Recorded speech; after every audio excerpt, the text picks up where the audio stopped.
Hello दोस्तों, channel में आपका फिर से स्वागत है। आपने YouTube पर चार्ट पैटर्न्स और उन्हें ट्रेड करने के तरीके पर बहुत सारे वीडियोस देखे होंगे, लेकिन इनमें से मेजॉरिटी वीडियोस आपको यह नहीं बताते कि आपको उनका ट्रेड क्यों करना चाहिए और ये चार्ट पैटर्न्स मार्केट में क्यों काम करते हैं। इसलिए ये चार्ट पैटर्न पर सबसे कॉम्प्रहेंसिव कोर्सेज में से एक होने जा रहा है। बहुत से ट्रेडर्स बहुत कम कंटेंट के साथ हजारों रुपये में चार्ट पैटर्न्स पर पेड कोर्सेज भी देते हैं, लेकिन ये कोर्स पूरी तरह से मुफ्त है और एजुकेशनल पर्पसेस के लिए बनाया गया है। ये 3 पार्ट की सीरीज होगी और मैं इस वीडियोस पर कम से कम 1000 लाइक्स की मांग कर रहा हूँ, क्योंकि उन्हें स्पष्ट और समझने योग्य बनाने में बहुत समय और प्रयास लगता है। तो इसे अपने सभी फेलो ट्रेडर्स और दोस्तों के साथ शेयर करें। साथ ही यदि आप चैनल पर नए हैं तो चैनल को सब्सक्राइब करना ना भूलें और बेल आइकॉन को अनेबल करें ताकि आपको सभी नए वीडियो अपडेट्स मिलते रहें। अब चार्ट पैटर्न का कॉन्सेप्ट वास्तव में काफी सरल है। चार्ट पैटर्न्स मार्केट की सप्लाई और डिमांड का रिप्रेजेंटेशन करके काम करते हैं। ये ट्रेंड को ट्रेडिंग चार्ट पर एक निश्चित तरीके से चलने का कारण बनता है, जिससे एक पैटर्न बनता है। जब कोई ट्रेडर स्टॉक या इंडेक्स के प्राइस चार्ट को देखता है तो ये पूरी तरह से रैंडम मूवमेंट्स जैसे प्रतीत हो सकता है। यह अक्सर सच होता है, फिर भी उन प्राइस मूवमेंट्स में पैटर्न्स होते हैं। चार्ट पैटर्न्स प्राइस डेटा में पाए जाने वाले जियोमेट्रिक शेप्स होते हैं जो एक ट्रेडर को प्राइस एक्शन को समझने में मदद कर सकते हैं और साथ ही यह अनुमान लगा सकते हैं कि प्राइस कहां जाने की संभावना है। हालांकि चार्ट पैटर्न मूवमेंट्स की कोई गारंटी नहीं है और बस चार्ट पैटर्न्स ट्रेडिंग मार्केट्स में सफलता का कोई निश्चित रास्ता नहीं है और इसका उपयोग मार्केट एनालिसिस के अन्य तरीकों के साथ किया जाना चाहिए। सामान्य तौर पर चार्ट पैटर्न्स को 3 टाइप्स में क्लासिफाई किया जाता है। ये हैं कंटिन्यूएशन पैटर्न्स, रिवर्सल पैटर्न्स और न्यूट्रल चार्ट पैटर्न्स। इस वीडियो में चर्चा का विषय कंटिन्यूएशन पैटर्न्स है। मैं 5 सबसे कॉमन कंटिन्यूएशन चार्ट पैटर्न्स के बारे में बात करूंगा। वे क्यों और कैसे बनते हैं और उन्हें उचित एंट्री, स्टॉप लॉस और टारगेट सेटअप के साथ कैसे ट्रेड करना है, हम इस बारे में भी बात करेंगे। यदि आप नहीं जानते हैं कि कंटिन्यूएशन पैटर्न क्या है, तो जैसा कि नाम से पता चलता है, ये पैटर्न संकेत देते हैं कि मार्केट में एग्जिस्टिंग ट्रेंड संभवतः जारी रहेगा, या सरल शब्दों में वे प्रेडिक्ट करते हैं कि पैटर्न के फॉर्मेशन के बाद मार्केट उसी डायरेक्शन में जारी रहेगा जैसे पहला था। इनमें से अधिकांश कंटिन्यूएशन पैटर्न्स ट्रेंड्स के बीच कंसोलिडेशंस के रूप में बनते हैं। यह ऐसा है जैसे मार्केट थकावट के कारण चाय का विश्राम ले रहा हो और फिर रिफ्रेशमेंट के बाद काम पर वापस जा रहा हो। इस वीडियो में हम 5 पैटर्न्स और उनकी सब कैटेगरीज पर चर्चा करेंगे। हम फ्लैग पैटर्न्स के साथ शुरुआत करेंगे, उसके बाद पेनेंट पैटर्न्स, फिर असेंडिंग ट्रायंगल और डिसेंडिंग ट्रायंगल पैटर्न्स, फिर हम रेक्टेंगल पैटर्न्स के बारे में चर्चा करेंगे और अंत में कप एंड हैंडल और inverted cup and handle patterns के साथ हम इस वीडियो को एंड कर देंगे। पैटर्न्स पर आगे बढ़ने से पहले मैं कुछ चीज क्लियर कर दूं। ये टाइम फ्रेम्स के अलावा और कुछ नहीं है।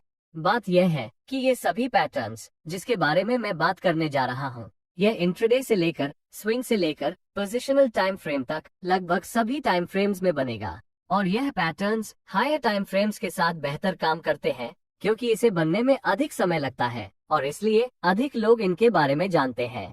तो इन पैटर्न्स का ट्रेड करने की टाइम फ्रेम आपकी ट्रेडिंग स्टाइल, जिस ड्यूरेशन के लिए आप पोजीशंस को रखना चाहते हैं और आपकी एक्सपेक्टेशंस पर निर्भर करेगी। मैंने ट्रेड करने के लिए अप्रोप्रिएट टाइम फ्रेम्स चुनने पर पहले ही एक वीडियो बना लिया है, तो आप उस वीडियो को देख सकते हैं ये जानने के लिए कि आपकी ट्रेडिंग स्टाइल के आधार पर कौन सी टाइम फ्रेम्स चुननी है। ठीक है, तो चलिए शुरू करते हैं। बुलिश फ्लैग, जैसा कि नाम से पता चलता है, यह एक बुलिश ट्रेंड के दौरान बनता है।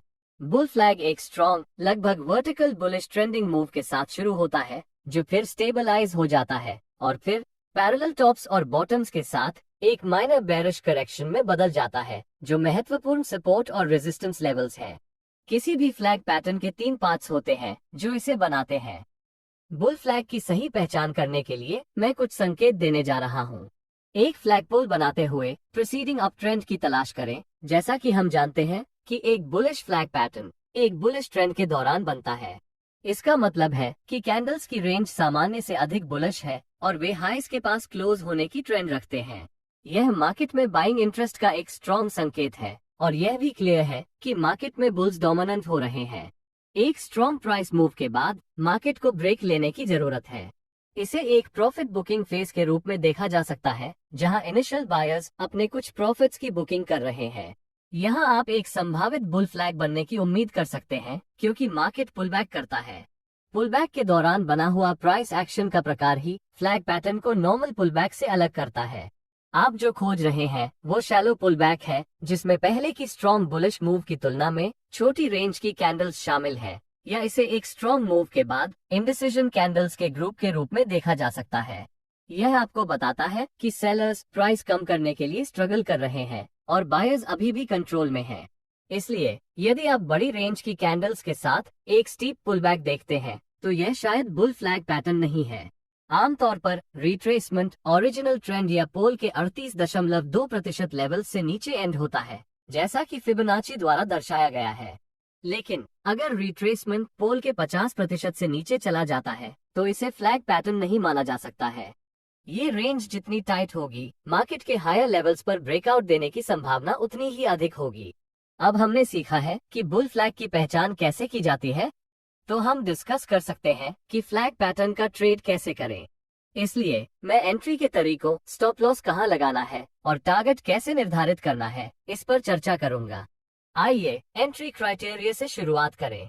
चूंकि यह एक बुलिश कंटिन्यूएशन पैटर्न है, हम केवल रेजिस्टेंस ट्रेंड लाइन के ऊपर ब्रेकआउट होने में इंटरेस्ट रखते हैं। इस लेवल के ब्रेकआउट के बाद आप एक लॉन्ग एंट्री ले सकते हैं, यानी आप उस समय एंटर कर सकते हैं जब प्राइस रेजिस्टेंस ट्रेंड लाइन के ऊपर ब्रेक हो जाती है, या आप ब्रेकआउट कैंडल के क्लोज होने के बाद इसका हाई प्राइस से ऊपर खरीद सकते हैं। दूसरी मेथड प्राइस का ब्रेकआउट लेवल पर वापस आना या पुलबैक करने की प्रतीक्षा करना है और फिर एक लॉन्ग एंट्री करें जब प्राइस वापस ऊपर जाती है या जब प्राइस ब्रेकआउट कैंडल हाई से ऊपर जाती है। अब आप शायद सोच रहे होंगे कि कौन सा ऑप्शन बेहतर है। खैर, कोई सबसे अच्छा तरीका नहीं है। यदि आप हाइस के ब्रेक पर एंट्री करते हैं तो यह एक फॉल्स ब्रेकआउट हो सकता है, लेकिन अगर यह रियल ब्रेकआउट है तो यह आपको मिलने वाली बेस्ट पॉसिबल एंट्री प्राइस है। ऑल्टरनेटिवली, यदि आप प्राइसेस को हाई लेवल के ऊपर क्लोज होने की प्रतीक्षा करते हैं तो आप फॉल्स ब्रेकआउट की संभावना कम कर देंगे। लेकिन यदि ब्रेकआउट स्ट्रॉन्ग है तो शायद आप बहुत हाई प्राइसेस पर एंट्री करते हैं। एक पुलबैक या रीटेस्ट की वेट करने के मामले में भी ऐसा ही है, जो अक्सर नहीं भी हो सकता है यदि मार्केट में स्ट्रॉन्ग ट्रेंड है और वास्तव में आप ट्रेड पूरी तरह से चूक जाएंगे। इसलिए यह आप पर निर्भर है कि आप अपनी एंट्री स्ट्रैटेजी तय करें और लार्ज नंबर ऑफ ट्रेड्स पर इसका प्रैक्टिस करना जारी रखें। वॉल्यूम और अन्य इंडिकेटर्स का उपयोग करके ब्रेकआउट की वैलिडिटी की कंफर्मेशन करने की हमेशा रेकमेंड की जाती है। हायर देन एवरेज वॉल्यूम्स अधिकांश समय एक ब्रेकआउट को वैलिडेट कर सकती है, क्योंकि यह मार्केट पार्टिसिपेंट्स की इंटरेस्ट को दर्शाता है, और लो वॉल्यूम ब्रेकआउट्स विफल होने की सबसे अधिक संभावना है। MACD और RSI जैसे मोमेंटम इंडिकेटर्स का उपयोग करने से भी आपको सही ब्रेकआउट की पहचान करने में मदद मिल सकती है। मैंने इन सभी टॉपिक्स पर वीडियोस बनाया है, आप उन्हें देख सकते हैं। आइए अब स्टॉप लॉस सेट करने के क्राइटेरिया पर ध्यान दें। बुल फ्लैग पैटर्न का ट्रेड करते समय अपना स्टॉप लॉस कैसे सेट करें? आप अपने स्टॉप लॉस को सपोर्ट और रेजिस्टेंस, स्विंग हाई या स्विंग लो आदि जैसे ऑब्वियस लेवल्स पर सेट नहीं करना चाहते हैं। और ऐसा क्यों है? क्योंकि आसानी से आपका स्टॉप लॉस हंट हो जाएगा। ये लेवल्स दूसरों के लिए उतना ही ऑब्वियस है जितना आपके लिए है, जिसमें स्मार्ट मनी भी शामिल है। तो आप एक प्रॉपर स्टॉप लॉस कैसे सेटअप कर सकते हैं? यह आसान है। आपका स्टॉप लॉस एक ऐसे लेवल पर होना चाहिए जिसे पार करने पर आपके ट्रेडिंग सेटअप को इनवैलिडेट कर दिया जाए। हम यहाँ एक बुल फ्लैग का ट्रेड कर रहे हैं और यह पैटर्न तब इनवैलिड होता है जब price bottom trend line support के नीचे ब्रेक और क्लोज हो जाती है। इसलिए आपको अपना स्टॉप लॉस इस सपोर्ट लेवल से नीचे रखना होगा। अभी भी लॉन्ग विक्स के चांसेस हैं जो आपके स्टॉप लॉस को हिट कर सकते हैं और फिर डिजायर्ड डायरेक्शन में ऊपर जा सकते हैं। इसलिए एक्स्ट्रा सेफ्टी होने के लिए आपको ATR इंडिकेटर का उपयोग करके अपने स्टॉप लॉस को मार्केट स्ट्रक्चर से दूर सेट करके अपने ट्रेड्स को अधिक सांस लेने की जगह देनी होगी। एक बार जब आप बुल फ्लैग पैटर्न के स्विंग लो की पहचान कर लेते हैं तो अपना stop loss swing low level के 1 ATR नीचे सेट करें। और अंत में आइए जाने कि बुल फ्लैग पैटर्न के लिए टारगेट कैसे निर्धारित करें। अब ऐसे कई तरीके हैं जिनसे आप अपने विनर्स को कैश इन कर सकते हैं। सबसे कॉमन अप्रोचेस में से एक फ्लैग पोल की लंबाई के आधार पर एक प्री डिटर्मिन्ड प्रॉफिट टारगेट रखना है। इसके लिए सबसे पहले बॉटम सपोर्ट लेवल से फ्लैग पोल की लंबाई मापें। फिर इस लंबाई को रेजिस्टेंस ट्रेंड लाइन के ऊपर ब्रेकआउट पॉइंट से प्रोजेक्ट करें। यह आपका प्रॉफिट टारगेट होगा। आप अपने स्टॉप लॉस को तब तक ट्रेल करना भी चुन सकते हैं जब तक कि मार्केट आपको ट्रेड से बाहर नहीं कर देता। ये बेहतर ऑप्शन क्यों है? इस बारे में सोचें कि बुल फ्लैग पैटर्न आमतौर पर एक स्ट्रॉन्ग ट्रेंडिंग मार्केट में दिखाई देता है या यह एक रेंज ब्रेकआउट के ठीक बाद बनता है। ऐसी मार्केट कंडीशंस में ट्रेंड के जारी रहने के लिए बहुत अधिक संभावना है और इसे कैच करने का एकमात्र तरीका अपने स्टॉप लॉस को ट्रेल करना है। अब सवाल ये है कि अपने स्टॉप लॉस को बेहतरीन तरीके से कैसे ट्रेल किया जाए। इसके लिए आप 50 पीरियड के मूविंग एवरेज या चुनलिए स्टॉप जैसे टूल्स का उपयोग कर सकते हैं जो आपके स्टॉप लॉस को ट्रेल करने में मदद करेंगे और ट्रेड से तभी एग्जिट करें जब प्राइस इसके पार क्लोज हो जाए। इसके अलावा यदि आप प्राइस प्रोजेक्शन मेथड और ट्रेलिंग स्टॉप लॉस मेथड दोनों के कॉम्बिनेशन का उपयोग करते हैं तो ये बहुत बेहतर है, क्योंकि आप प्रोजेक्शन मेथड का उपयोग करके प्राइस मूव को गेज कर सकें ताकि आपके प्रॉफिट के एक हिस्से को वहां लॉक किया जा सके और फिर बाकी की पोजीशंस को राइट की जा सके। इससे आपके साइकोलॉजी पर कोई प्रभाव नहीं पड़ता है और किसी भी नुकसान से बचा जाता है। आगे बढ़ते हुए मार्केट में बुल फ्लैग ट्रेडिंग के लिए कई अपॉर्चुनिटीज उपलब्ध हैं, लेकिन अगर आप मुझे कुछ चुनने के लिए कहें तो मैं बुल फ्लैग के साथ ट्रेड करने के लिए 4 अलग अलग सिनेरियोज चुनूंगा ताकि मेरा रिवॉर्ड टू रिस्क सेटिस्फैक्टरी हो। ये 4 सिनेरियोज ये हैं। नंबर 1, एक प्राइस लेवल के ब्रेकआउट के बाद एक प्राइमरी पुलबैक के दौरान बुल फ्लैग फॉर्मेशन होना। नंबर 2, अब ट्रेंडिंग मार्केट के दौरान बुल फ्लैग पैटर्न का फॉर्मेशन जो ट्रेंड कंटिन्यूएशन का संकेत देता है। नंबर 3, एक रेंज मार्केट के अंदर बुल फ्लैग फॉर्मेशन। और नंबर 4, डाउन ट्रेंड में बुल फ्लैग फॉर्मेशन जो ट्रेंड रिवर्सल का संकेत देते हैं। एंट्री, टारगेट और स्टॉप लॉस क्राइटेरिया सभी 4 मामलों के लिए समान है, इसलिए मैं प्रत्येक मामले के लिए उन पर इंडिविजुअली डिस्कशन नहीं करूंगा। आइए चारों मामलों पर एक नजर डालते हैं। पहला केस लेवल ब्रेकआउट के बाद प्राइमरी पुलबैक का है। ऐसा तब होता है जब मार्केट एक रेंज से बाहर ब्रेकआउट हो जाता है और फिर पहली बार पुलबैक करता है। ये बुल फ्लैग पैटर्न में ट्रेड करने का सबसे अच्छा समय है। और ऐसा क्यों है? क्योंकि जब मार्केट कुछ समय के लिए एक रेंज में होता है तो प्राइस अंततः उस रेंज को तोड़ना होगा, और इसके अलावा जितनी देर तक मार्केट एक रेंज में रहेगा उतनी ही स्ट्रॉन्ग तरीके से रेंज को ब्रेक करती है। यहाँ हम जिस चीज के बारे में चिंतित हैं वो एक रेजिस्टेंस ब्रेकआउट है जहाँ हम एक बुल फ्लैग बनने की उम्मीद कर सकते हैं। इसलिए जब मार्केट फाइनली ब्रेकआउट करता है तो ब्रेकआउट मूव से चूकने वाले ट्रेडर्स पुलबैक के पहले इंडिकेशन पर मार्केट में एंट्री करने की प्रतीक्षा कर सकते हैं। इन प्राइमरी पुलबैक्स में आमतौर पर शैलो रिट्रेसमेंट्स होता है, क्योंकि बहुत से ट्रेडर्स स्ट्रॉन्ग प्राइस मोमेंटम के खिलाफ ट्रेड नहीं करना चाहते हैं और यह एक हाई प्रोबेबिलिटी वाले पुलबैक ट्रेड को प्रस्तुत करता है। इसलिए अगर मुझे इस प्रोसेस को सरल तरीके से समझाना होता तो ये कुछ इस तरह से होगा। पहला स्टेप, कुछ समय के लिए रेजिस्टेंस लेवल का टेस्ट करने वाले एक मार्केट या एक रेंज मार्केट की पहचान करें। फिर मार्केट का इस लेवल को तोड़ने का इंतजार करें। इसके बाद प्राइमरी पुलबैक के रूप में बुल फ्लैग पैटर्न बनने की प्रतीक्षा करें और अंत में फ्लैग के हाई ब्रेक होने पर लॉन्ग एंट्री लें। क्या आपके साथ कभी ऐसा हुआ है कि आपको लगता है कि प्राइस बहुत हाई है और लॉन्ग ट्रेड लेने से पहले प्राइस के सपोर्ट लेवल में वापस आने या ब्रेकआउट लेवल पर रिट्रेस होने का इंतजार करना बेहतर होगा? लेकिन अगली चीज जो आप देखते हैं वो ये है कि मार्केट लगातार न्यू हाइज को तोड़ रहा है और आप अपने निर्णय पर पछतावा करते हुए साइडलाइंस पर रह जाते हैं। तो क्या आपने इससे कुछ सीखा है? अगर सरल शब्द में कहा जाए तो एक स्ट्रॉन्ग ट्रेंडिंग मार्केट में ब्रेकआउट पर खरीदना मार्केट में प्राइस पुलबैक की प्रतीक्षा करने की तुलना में कहीं अधिक आसान है, जो शायद ही कभी होता है। ऐसे मार्केट में आप बुल फ्लैग पैटर्न को एंट्री ट्रिगर के तौर पर इस्तेमाल कर सकते हैं। मैं समझाऊंगा कि आप ट्रेंडिंग मार्केट में बुल फ्लैग का ट्रेड कैसे कर सकते हैं। पहला स्टेप ऑब्वियसली मार्केट की ट्रेंड का पता लगाना है। आप मूविंग एवरेज का इस्तेमाल करके एक स्ट्रॉन्ग ट्रेंडिंग मार्केट की तलाश कर सकते हैं। शॉर्ट टर्म ट्रेड्स के लिए 20 या 50 पीरियड्स के सिंपल मूविंग एवरेज का उपयोग करें और स्विंग या पोजिशनल ट्रेडिंग पर्पसेस के लिए 50 से 200 पीरियड्स के मूविंग एवरेजेस का उपयोग करें। इस मामले में आइए 20 SMA पर विचार करें। जब प्राइस प्रेडोमिनेंटली 20 SMA से ऊपर ट्रेडिंग करती है और ऊपर की ओर स्लोप होती है तो हम यह निष्कर्ष निकाल सकते हैं कि मार्केट की ट्रेंड स्ट्रांगली बुलिश है। पुलबैक के रूप में बुल फ्लैग पैटर्न के डेवलप होने की प्रतीक्षा करें। आप बुलिश फ्लैग पैटर्न के हाइस के ब्रेक होने पर लॉन्ग ट्रेड लेने की योजना बना सकते हैं। जैसा कि मैंने पहले बताया, यहाँ भी सेम एंट्री, स्टॉप लॉस और टारगेट का इस्तेमाल किया जा सकता है। मुख्य रूप से आप एक ब्रेकआउट के बाद या एक स्ट्रॉन्ग ट्रेंड के दौरान एक फ्लैग पैटर्न बनने की उम्मीद कर सकते हैं। हालांकि ऐसे इंस्टेंसेस होते हैं जब मार्केट एक रेंज में हो और रेजिस्टेंस लेवल पर हो, तब एक बुल फ्लैग पैटर्न बन सकता है। मेरे एक प्राइस एक्शन वीडियो में मैंने रेजिस्टेंस या सपोर्ट लेवल के पास बिल्डअप के साथ ब्रेकआउट की कॉन्सेप्ट के बारे में बात की थी।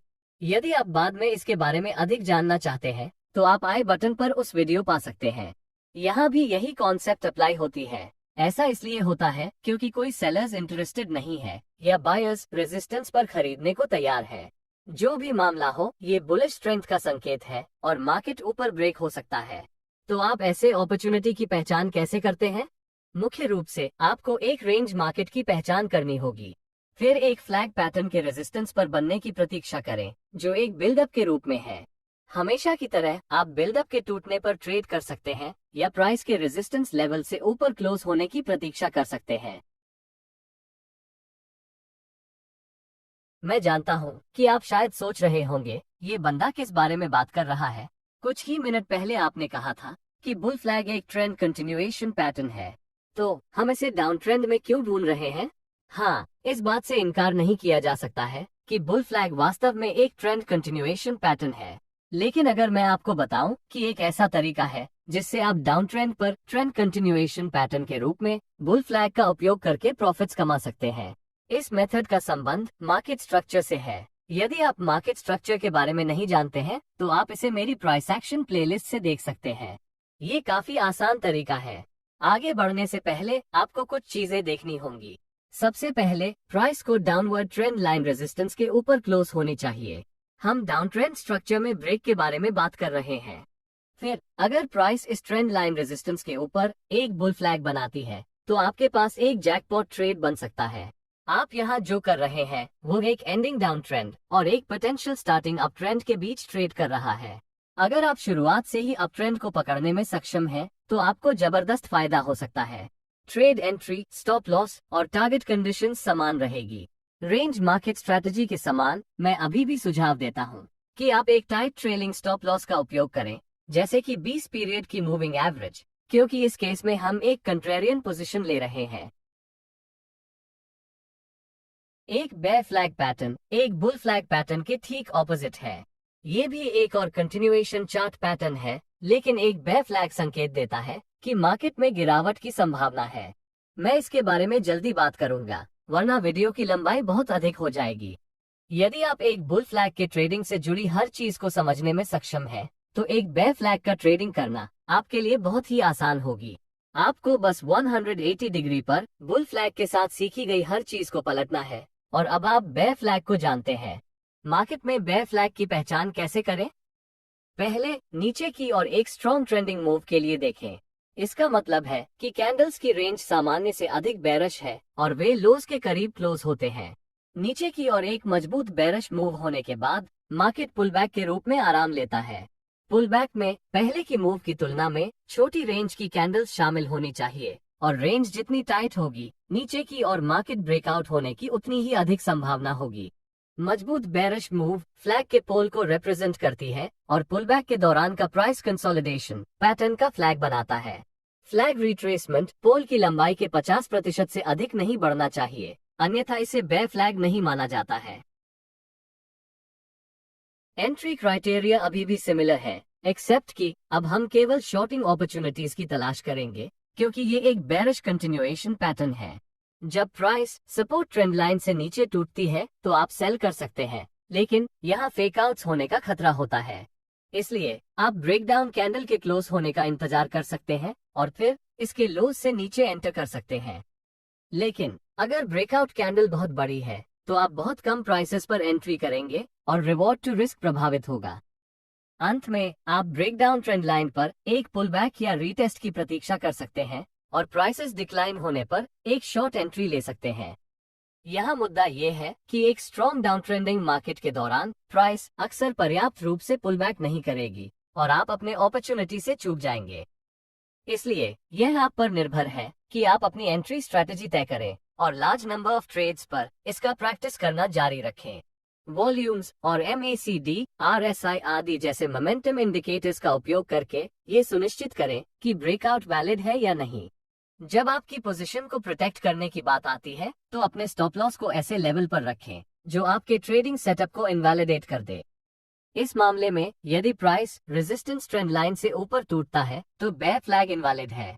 इसलिए स्टॉप लॉस को रेजिस्टेंस ट्रेंड लाइन के ऊपर रखें या अधिक सेफ होने के लिए अपनी रिस्क एपेटाइट के आधार पर स्विंग हाई लेवल के ऊपर 1 ATR का बफर रखें। फाइनली आपका टारगेट प्राइस प्रोजेक्शन मेथड या ट्रेलिंग स्टॉप लॉस मेथड पर आधारित हो सकता है। प्राइस प्रोजेक्शन मेथड के मामले में फ्लैग पोल की लंबाई को मेजर करें और फिर इसे ब्रेकडाउन पॉइंट से सपोर्ट ट्रेंड लाइन के नीचे प्रोजेक्ट करें। ट्रेलिंग स्टॉप लॉस मेथड के लिए मूविंग एवरेजेस जैसे 20 या 50 पीरियड एवरेजेस का उपयोग करें और रेंज ब्रेकडाउन या स्ट्रॉन्ग डाउन ट्रेंड के मामले में आप अपनी पोजीशन को राइड करने के लिए चैनलियर स्टॉप्स का उपयोग कर सकते हैं। यदि आप अपने विनर से एग्जिट करने के लिए इन दोनों मेथड्स का एक साथ उपयोग करते हैं तो यह एक डेडली कॉम्बिनेशन है। पता लगाने वाला इम्पोर्टेंट बात यह है कि इन फ्लैग पैटर्न्स को कहां खोजें। आप सपोर्ट लाइन ब्रेकडाउन के दौरान बेयर फ्लैग्स पा सकते हैं जिसके बाद प्राइमरी पुलबैक होता है। ब्रेकआउट कैंडल्स फ्लैग पोल का प्रतिनिधित्व करती हैं जबकि प्राइमरी पुलबैक पैटर्न के फ्लैग कंसोलिडेशन का निर्माण करता है। जब प्राइस फ्लैग कंसोलिडेशन से नीचे टूटता है तो आप अपनी पसंद के एंट्री क्राइटेरिया के अनुसार एक शॉर्ट एंट्री कर सकते हैं। सबसे आम जगह जहां आप बेयर फ्लैग का सामना करेंगे वो एक स्ट्रॉन्ग डाउन ट्रेंड के दौरान है। आप मूविंग एवरेजेस का उपयोग करके मार्केट के ट्रेंड की पहचान कर सकते हैं। सही मूविंग एवरेज का सिलेक्शन ट्रेड की ड्यूरेशन या आपकी ट्रेडिंग स्टाइल पर निर्भर करेगा। 20 से 50 पीरियड्स के बीच कहीं भी शॉर्ट टर्म ट्रेंड को निर्धारित करने के लिए पर्याप्त है और 50 से 200 पीरियड के एवरेजेस के बीच कहीं भी लॉन्ग टर्म मार्केट की ट्रेंड का अनुमान लगा सकते हैं। लेकिन सबसे महत्वपूर्ण बात यह सुनिश्चित करना है कि प्राइस मूविंग एवरेज से नीचे रहे और नीचे की ओर इसका स्लोप रहे। बेयर फ्लैग देखने का एक और ओकेजन रेंज मार्केट्स में है, विशेष रूप से जहां एक सपोर्ट लेवल के पास एक बिल्डअप हो रहा है। ये बिल्डअप कभी कभी फ्लैग कंसोलिडेशन के रूप में हो सकता है और जब प्राइस बिल्डअप और सपोर्ट लेवल को तोड़ती है तो आप एक शॉर्ट पोजीशन में एंट्री कर सकते हैं। ट्रेड एंट्री, स्टॉप लॉस और टारगेट क्राइटेरिया सभी अन्य मामलों की तरह ही होंगे, लेकिन सुनिश्चित करें कि ब्रेकआउट वैलिड है। आप इसे एक अप ट्रेंड के अंत में भी पा सकते हैं जहां अप ट्रेंड स्ट्रक्चर का ब्रेक बेयर फ्लैग पैटर्न के साथ होता है। पेनल्स चार्ट पैटर्न का एक कैटेगरी है जो फ्लैग पैटर्न और सिमेट्रिकल ट्रायंगल पैटर्न के समान होता है जिस तरह से वे बनते हैं और ब्रेकआउट देते हैं। लेकिन अगर आप एक पेनेंट और एक फ्लैग को दो भाइयों की तरह मानते हैं तो पेनेंट अधिक आक्रामक भाई है क्योंकि यह विस्फोटक ब्रेकआउट्स प्रदान करता है और बहुत ज्यादा रिवॉर्ड टू रिस्क देता है। चार्ट में दो प्रकार के पेनेंट्स होते हैं, ये बुलिश पेनेंट्स और बेयरिश पेनेंट्स हैं। बुल पेनेंट एक चार्ट पैटर्न है जो पुलबैक के दौरान एक ट्रायंगल बनाता है। ये दो पार्ट से मिलकर बना है। सबसे पहले एक इम्पल्स मूव है जो पैटर्न के लेग या पोल का निर्माण करती है। फिर पुलबैक के कारण एक करेक्शन मूव बनती है। अब आप पूछ सकते हैं कि बुल पेनेंट और सिमेट्रिकल ट्रायंगल के बीच क्या अंतर है, क्योंकि वे दोनों एक जैसे दिखते हैं। इसका जवाब बहुत सरल है, अंतर उनके फॉर्मेशन की ड्यूरेशन में है। सिमेट्रिकल ट्रायंगल के साथ आप पैटर्न के स्विंग्स को स्पष्ट रूप से देख सकते हैं। हालांकि बुल पेनेंट के लिए कैंडलस्टिक्स बहुत क्राउडेड और वॉलेटाइल है, जिसके वजह से आप स्विंग्स को क्लियरली देख नहीं सकते। भले ही एक बुल पेनेंट एक बुल फ्लैग पैटर्न के समान है, जैसा कि मैंने पहले मेंशन किया है, लेकिन बुल पेनेंट्स बुल फ्लैग पैटर्न की तुलना में अधिक विस्फोटक ब्रेकआउट्स दे सकते हैं। मैं आपको बताऊंगा कि ऐसा क्यों है। मुझे उम्मीद है कि आपने ऐसे कई वीडियोस देखे होंगे जिनमें कोका कोला की बोतल को हिलाया जाता है और फिर जमीन पर फेंका जाता है, कैप फट जाती है और बोतल उड़ जाती है। मैं इसके फिजिक्स में गहराई से नहीं जाना चाहता, लेकिन इस इवेंट को ट्रिगर करने वाले फैक्टर्स में से एक वास्तव में कोक की बोतल का आकार ही है। अगर यही एक्सपेरिमेंट आप एक कोक कैन के साथ भी करेंगे तो आपको वैसा रिजल्ट नहीं मिलेगा। बोतल को एक नोजल के समान आकार दिया जाता है जिसमें बोतल की विड्थ ऊपर की ओर नैरो हो जाती है, जहां एक कोक कैन की केस में विड्थ लगभग बराबर होती है। तो सौदा क्या है? एक बार जब आप बोतल को हिलाते और फेंकते हैं तो गैस का प्रेशर बढ़ जाता है और कोला बाहर निकलना चाहता है, और इसके लिए सबसे आसान एग्जिट टोपी के माध्यम से होता है। लेकिन जैसे जैसे वे टोपी की ओर बढ़ते हैं, विड्थ कम होने लगती है। अंदर की प्रेशराइज्ड गैस रेज मोड में चली जाती है और टोपी को खोलकर एक्सप्लोड कर देती है या फोर्सफुली इसे तोड़ भी देती है। इस टेरिबल फिजिक्स लेसन के लिए मुझे क्षमा कर दे। एसेंशियली बुल पेनेंट पैटर्न में बायर्स और सेलर्स के साथ भी यही होता है। पेनेंट पैटर्न के बाएं से दाएं कंट्रैक्टिंग प्राइसेस इम्पेंडिंग वॉलेटिलिटी का संकेत है, क्योंकि बायर्स और सेलर्स दोनों पुल बैक से बाहर निकलने के लिए वेट कर रहे हैं।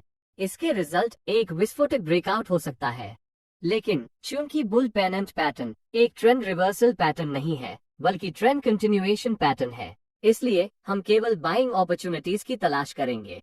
इसका मतलब ये है कि आप मार्केट बॉटम्स कैच करने के बजाय एग्जिस्टिंग ट्रेंड को राइड करने के लिए इस पैटर्न का उपयोग करने की कोशिश कर रहे हैं। अब हम इस पैटर्न के लिए एंट्री, स्टॉप लॉस और टारगेट क्राइटेरिया के बारे में बात करते हैं। हम ट्रेड एंट्री क्राइटेरिया के साथ शुरुआत करेंगे। सबसे कॉस्टली मिस्टेक्स में से एक जो ट्रेडर्स पेनेंट्स का ट्रेड करते समय करते हैं, वह है बुल पेनेंट में बहुत जल्दी एंटर करना। जैसा कि आप जानते हैं, रेंजिंग मार्केट्स या काफी हद तक पुलबैक्स भी ट्रेड एंट्री लेने के लिए दो कारणों से चैलेंजिंग हो सकता है। रेंज या तो ओवरशूट हो सकती है या रेंज अंडरशूट हो सकती है। ओवरशूटिंग तब होता है जब मार्केट हाईली वॉलेटाइल होता है और प्राइस ट्रेंड लाइन से कई बार पार करते हुए फॉल्स ब्रेकआउट्स बनाते हैं। अंडरशूट इसके विपरीत है, जहां प्राइस हर बार ट्रेंड लाइन का टेस्ट नहीं करेगी। बुल पेनेंट्स के मामले में हम टाइट रेंज के कारण ओवरशूटिंग को लेकर अधिक कंसर्न हैं। तो क्या होगा यदि ट्रेंड लाइन के ऊपर ब्रेकआउट होते ही आप खरीदते हैं, या यदि आप स्विंग हाई के ऊपर एक बाय लिमिट ऑर्डर देते हैं? ज्यादातर प्राइस आसानी से आपके बाय ऑर्डर को छू सकती है और एक फेक आउट या ओवरशूट का निर्माण करते हुए वापस रेंज में आ सकती है। यह अननोइंग हो सकता है और इससे नुकसान हो सकता है। तो यहाँ की पॉइंट क्या है? करने के लिए आइडियल बात यह है कि bullish breakout candle pennant line के ऊपर क्लोज होने का इंतजार करें। यदि प्राइस इस तरह की मूव करती है तो ये स्पष्ट है कि जिन बायर्स को रेंज में स्क्वीज किया गया था, वे अंततः एक्सप्लोडिंग कोक की बोतल के मामले के समान रेंज से ब्रेकआउट हो गया। तो आप ब्रेकआउट कैंडल के हाई प्राइस से ऊपर खरीदना चाह सकते हैं, लेकिन कभी कभी ब्रेकआउट कैंडल बहुत बड़ी होगी और आप बहुत हाई प्राइस पर बाइंग करेंगे, जिससे आपके रिवॉर्ड टू रिस्क रेशियो प्रभावित होगा। इस पोजीशन में सबसे अच्छा स्टेप ये है कि ट्रेड को बिल्कुल भी न लिया जाए या एक पुलबैक या ब्रेकआउट लेवल पर रीटेस्ट की प्रतीक्षा की जाए और फिर प्राइस बढ़ने पर लॉन्ग एंट्री लिया जाए। लेकिन पेनेंट से ब्रेकआउट की एक्सप्लोसिव नेचर के कारण पुलबैक या रीटेस्ट की संभावना काफी कम है। तो सबसे अच्छा एंट्री ब्रेकआउट कैंडल हाई के ऊपर हो सकता है। वॉल्यूम्स और अन्य मोमेंटम बेस्ड इंडिकेटर्स का उपयोग करके ब्रेकआउट को वैलिडेट करना अच्छा प्रैक्टिस हो सकता है। पेनेंट कंसोलिडेशन के दौरान वॉलेटिलिटी में स्पष्ट कमी के कारण वॉल्यूम्स में डिक्लाइन आती है और ब्रेकआउट होने पर हायर देन एवरेज वॉल्यूम्स होना चाहिए, जो बाइंग इंटरेस्ट में इंक्रीज का संकेत दे सकता है। अब जब आप जान गए हैं कि बुल पेनेंट कैसे काम करता है और इसमें कैसे ट्रेड एंट्रीज किया जाता है, तो आइए बात करते हैं कि बुल पेनेंट पैटर्न का ट्रेड करते समय अपना स्टॉप लॉस कैसे और कहां सेट करें। जैसा कि मैंने पहले ही चर्चा की है, आप अपने स्टॉप लॉस को सपोर्ट और रेजिस्टेंस, स्विंग हाई या स्विंग लो इत्यादि जैसे ऑब्वियस लेवल्स पर सेट नहीं करना चाहते हैं, क्योंकि आपका आसानी से स्टॉप लॉस हंटिंग हो सकता है। आपका स्टॉप लॉस एक ऐसे लेवल पर होना चाहिए जिसे पार करने पर आपके ट्रेडिंग सेटअप को इनवैलिडेट कर दिया जाए। हम यहाँ एक बुल पेनेंट का ट्रेड कर रहे हैं और इस पैटर्न तब इनवैलिडेट हो जाता है जब price bottom trend line support के नीचे ब्रेक और क्लोज हो जाती है। इसलिए आपको अपना स्टॉप लॉस इस ट्रेंड लाइन सपोर्ट लेवल से नीचे रखना होगा या प्रिसाइजली स्विंग लो लेवल के नीचे सेट कर सकते हैं। ओवरशूटिंग इश्यूज के कारण अभी भी लॉन्ग विक्स की संभावना है, जो आपके स्टॉप लॉस को हिट कर सकता है यदि आप इसे बहुत टाइटली रखते हैं, और फिर प्राइस आपकी डिजायर्ड डायरेक्शन में बढ़ सकती है, जो ज्यादातर फ्रस्ट्रेटिंग हो सकती है। इसलिए एक्स्ट्रा सेफ होने के लिए आपको ATR इंडिकेटर का उपयोग करके पेनेंट मार्केट स्ट्रक्चर से कुछ दूरी पर अपने स्टॉप लॉस को सेट करके अपने ट्रेड्स को अधिक सांस लेने की जगह या बफर स्पेस देना होगा। एक बार जब आप बुल पेनेंट पैटर्न के स्विंग लो की पहचान कर लेते हैं, तो अपना stop loss swing low level के एक ATR नीचे सेट करें। और अंत में आइए जाने कि बुल पेनेंट पैटर्न के लिए टारगेट्स कैसे निर्धारित किया जाए। ऐसे कई तरीके हैं जिनसे आप अपने विनर्स से एग्जिट कर सकते हैं। स्टैंडर्ड अप्रोचेस में से एक पेनेंट लेग या पोल की लंबाई के आधार पर एक प्री डिटर्मिन्ड प्रॉफिट टारगेट होना है। सबसे पहले पेनेंट लेग की लंबाई को मापें, फिर इस लंबाई को रेजिस्टेंस ट्रेंड लाइन के ऊपर ब्रेकआउट पॉइंट से प्रोजेक्ट करें। यह आपका प्रॉफिट टारगेट होगा। आप अपने स्टॉप लॉस को तब तक ट्रेल करना भी चुन सकते हैं जब तक कि मार्केट आपको ट्रेड से बाहर नहीं कर देता। क्या ये बेहतर ऑप्शन है? इसके बारे में सोचें। बुल पेनेंट पैटर्न आमतौर पर एक स्ट्रॉन्ग ट्रेंडिंग मार्केट में या प्राइस के एक रेंज से ब्रेकआउट हो जाने के बाद दिखाई देता है। ऐसी मार्केट कंडीशंस में ट्रेंड के जारी रहने के लिए बहुत अधिक क्षमता है और इसे राइड करने का एकमात्र तरीका आपके स्टॉप लॉस को ट्रेल करना है। अपने स्टॉप लॉस को बेस्ट पॉसिबल मैनर से ट्रेल करने के लिए आप इंडिकेटर्स का उपयोग कर सकते हैं, जैसे कि 50 पीरियड की मूविंग एवरेज या चैंडलियर स्टॉप्स, और ट्रेड से केवल तभी एग्जिट करना है जब मार्केट इस इंडिकेटर के नीचे ब्रेक और क्लोज हो जाता है। इसके अलावा यदि आप प्रोजेक्शन मेथड और ट्रेलिंग स्टॉप लॉस मेथड दोनों के कॉम्बिनेशन का उपयोग करते हैं तो यह एक बेहतर ऑप्शन है, ताकि आप प्रोजेक्शन मेथड का उपयोग करके पहले से ही प्राइस मूव की क्षमता का अनुमान लगा सके, ताकि आपके प्रॉफिट्स का एक हिस्सा लॉक कर सके, और फिर ट्रेलिंग स्टॉप लॉस का उपयोग करके बाकी पोजीशंस को राइड करें, जिससे आपके साइकोलॉजी पर असर न पड़े और यदि प्राइस रिवर्स भी हो जाए तो भी किसी भी बड़े नुकसान से बचा जा सके। अब जब आप जान गए हैं कि एक पेनेंट क्या है और इसे कैसे ट्रेड करना है, तो ये ध्यान रखना आवश्यक है कि इसे कहाँ खोजना है। तो मार्केट की विभिन्न प्रकार की कंडीशंस क्या हैं जहां आप एक पेनेंट पा सकते हैं? पेनेंट्स लगभग हर जगह पाए जा सकते हैं, चाहे वो अप ट्रेंड हो, रेंज मार्केट हो या डाउन ट्रेंड हो। याद रखने वाली बात सिर्फ इतनी है कि मार्केट में जहां भी बनती है, बुल पेनेंट एक बुलिश कंटिन्यूएशन पैटर्न है और हमारा बायस हमेशा लॉन्ग ट्रेड्स की तलाश करना चाहिए। इसे ध्यान में रखते हुए आइए ईच सिचुएशन के बारे में अलग से बात करें। सबसे पहले आपको ये डिफाइन करने की आवश्यकता है कि आपकी ट्रेडिंग स्टाइल और आपके द्वारा ट्रेड की जाने वाली टाइम फ्रेम के संदर्भ में अप ट्रेंड क्या है, क्योंकि यदि आप अपनी आवश्यकताओं के आधार पर एक ट्रेंड को ऑब्जेक्टिवली डिफाइन नहीं कर सकते हैं तो एक बुल पेनेंट सेटअप को खोजना मुश्किल है जो आपकी ट्रेडिंग स्टाइल को सेटिस्फाई करता है। ट्रेंड को डिफाइन करने का सबसे आसान तरीका मूविंग एवरेजेस जैसे ट्रेंड फिल्टर्स का उपयोग करना है। शॉर्ट टर्म, मीडियम टर्म और लॉन्ग टर्म पर्सपेक्टिव के आधार पर ट्रेंड की पहचान करने के लिए आप 20 पीरियड, 50 पीरियड या 200 पीरियड आदि जैसे किसी भी मूविंग एवरेजेस का उपयोग कर सकते हैं। मान लें कि मेरे पास मीडियम टर्म का आउटलुक है या मैं एक स्विंग ट्रेडर हूं और मैं ट्रेंड को डिफाइन करने के लिए 50 SMA का उपयोग करता हूं। अगर प्राइस 50 पीरियड के मूविंग एवरेज से ऊपर है तो इसका मतलब है कि ट्रेंड बुलिश का है। फिर हम बुल पेनेंट के अवसरों की तलाश करते हैं। यदि आप एक बुल पेनेंट देखते हैं तो आप ब्रेकआउट कैंडल के हाईज के ऊपर एक लॉन्ग एंट्री लेने के लिए देख सकते हैं, और चूंकि हम नहीं जानते कि एक ट्रेंड कितनी देर तक चलती है, आप अपने स्टॉप लॉस को ट्रेल करने के लिए 50 पीरियड के मूविंग एवरेज या चैंडलियर स्टॉप्स का उपयोग कर सकते हैं। इसलिए हम केवल तभी एग्जिट करेंगे जब प्राइस 50 पीरियड के मूविंग एवरेज से नीचे या चैंडलियर स्टॉप्स के नीचे क्लोज हो जाती है। न केवल हम ट्रेंड को फिल्टर करने के लिए 50 पीरियड मूविंग एवरेजेस का उपयोग करते हैं, बल्कि अपने प्रॉफिट्स को बुक करने के लिए भी करते हैं। चूंकि बुल पेनेंट एक ट्रेंड कंटिन्यूएशन पैटर्न है, आपको ये थॉट हो सकता है कि इस टाइप का सेटअप अनफेवरेबल है। तो हम रेंज मार्केट में वास्तव में इसका कैसे ट्रेड करते हैं? सचमुच बोल रहा है तो हम रेंज में ट्रेड नहीं करेगी।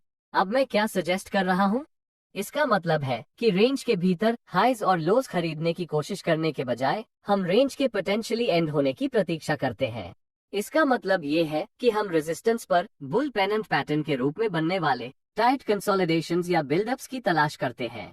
इसलिए जिस मोमेंट आप एक बुल पेनेंट को रेजिस्टेंस में बनते हुए देखते हैं, यह आपको बताता है कि बायस डोमिनेंट होने लगे हैं और एक एक्सप्लोसिव ब्रेकआउट इमिनेंट है। आप ब्रेकआउट कैंडल के ऊपर एंटर कर सकते हैं या तब भी एंट्री कर सकते हैं जब प्राइस रेजिस्टेंस के ऊपर क्लोज हो जाती है, और यदि आप लकी हैं तो आपको एक रीटेस्ट भी मिल सकता है। स्टॉप लॉस और टारगेट वही है जिनकी हमने पहले चर्चा की थी। क्योंकि अभी भी कोई वैलिड ट्रेंड नहीं है, यदि आप अपने स्टॉप लॉस को ट्रेल करना चाहते हैं तो आप 20 पीरियड के मूविंग एवरेज जैसे टाइटर एवरेजेस का उपयोग कर सकते हैं। भले ही बुल पेनेंट एक ट्रेंड कंटिन्यूएशन पैटर्न है, फिर भी एक तरीका है जिससे आप डाउन ट्रेंड पर ट्रेंड कंटिन्यूएशन पैटर्न के रूप में बुल पेनेंट का उपयोग करके प्रॉफिट उठा सकते हैं। इस मेथड का मार्केट स्ट्रक्चर के साथ लेना देना है। यदि आप मार्केट स्ट्रक्चर के बारे में नहीं जानते हैं तो आप इसे मेरी प्राइस एक्शन प्लेलिस्ट से देख सकते हैं। ये काफी आसान तरीका है। आगे बढ़ने के लिए आपको कुछ चीजों की तलाश करनी होगी। सबसे पहले price downward trend line resistance के ऊपर क्लोज होनी चाहिए। हम डाउन ट्रेंड स्ट्रक्चर में ब्रेक के बारे में बात कर रहे हैं। फिर अगर प्राइस इस ट्रेंड लाइन रेजिस्टेंस के ऊपर एक बुल पेनेंट बनाती है तो आपके पास एक जैकपॉट ट्रेड है। आप यहाँ एक एंडिंग डाउन ट्रेंड और एक पोटेंशियली स्टार्टिंग अप ट्रेंड के बीच ट्रेड कर रहा है। अगर आप शुरुआत से ही अप ट्रेंड को पकड़ने में सक्षम हैं, तो आपको जबरदस्त फायदा हो सकता है। ट्रेड एंट्री, स्टॉप लॉस और टारगेट की कंडीशन समान रहेगी। रेंज मार्केट स्ट्रैटेजी के समान मैं अभी भी सजेशन देता हूँ कि आप टाइट ट्रेलिंग स्टॉप लॉस का उपयोग करें, जैसे कि 20 पीरियड की मूविंग एवरेज, क्योंकि हम एक कंट्रेरियन पोजीशन ले रहे हैं।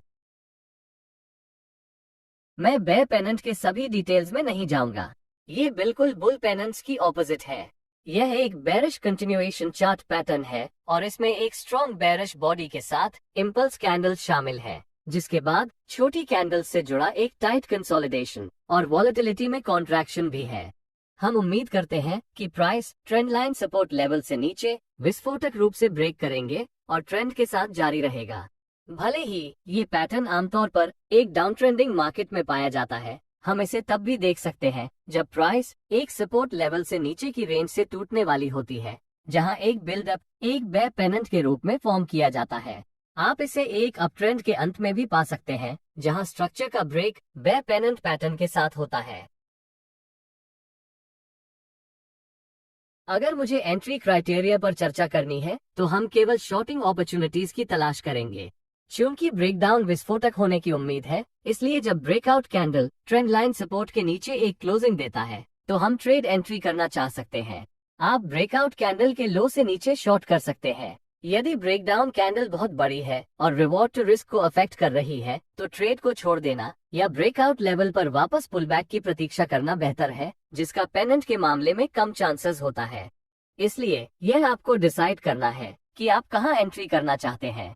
वॉल्यूम्स या मोमेंटम इंडिकेटर्स या दोनों का उपयोग करके हर बार ब्रेकडाउन को वैलिडेट करना सुनिश्चित करें। पेनेंट के फॉर्मेशन के दौरान वॉल्यूम्स आमतौर पर घटता है और ब्रेकआउट होने पर हायर देन एवरेज वॉल्यूम्स हो जाता है। स्टॉप लॉस को पेनेंट के स्विंग हाई लेवल से ऊपर रखा जा सकता है।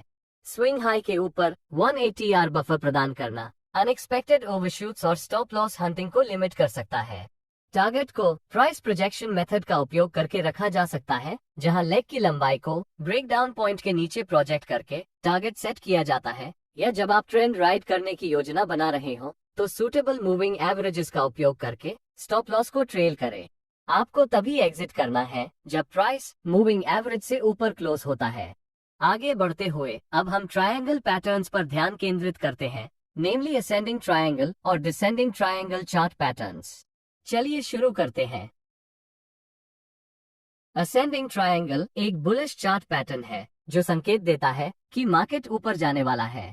जैसा कि आप देख सकते हैं, असेंडिंग ट्रायंगल में एक सीरीज ऑफ हायर लोज होती है जो एक रेजिस्टेंस लाइन तक पहुंचती है।